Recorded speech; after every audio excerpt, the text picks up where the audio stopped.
Antisocial behaviors like fighting, stealing, cheating, rule breaking, destruction of property are common problems during childhood.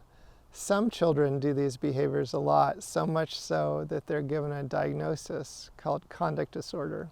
In the United States, between 2 and 16% of children at any given time meet the criteria for conduct disorder, and lifetime prevalence for both men and women is around 10%.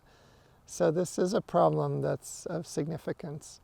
The typical response in the United States to conduct disorder is reactive.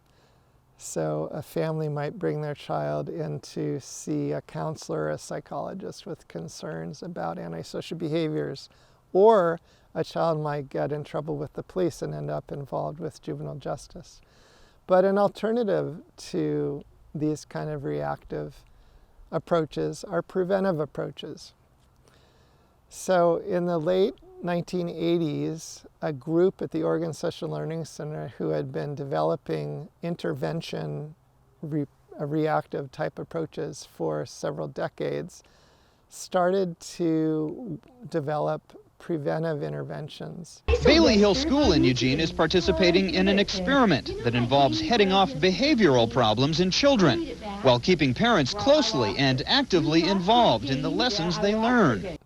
So the LIFT intervention involves multiple components. The first is parent management training, where parents are taught skills in positive involvement, appropriate discipline, monitoring and supervision, problem-solving skills within a family. The second part is a problem-solving skills intervention for children that focuses on developing ways to help children get along better together in the school setting and outside of the school setting.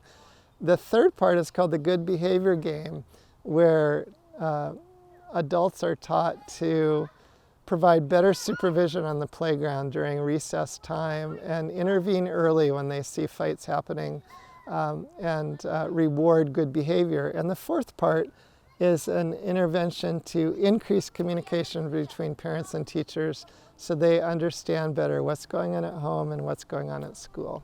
So those four parts comprise the LIFT intervention. The study started in the early 1990s and it eventually continued all the way into the end around 2010. And so children were studied from elementary school all the way into their mid-20s.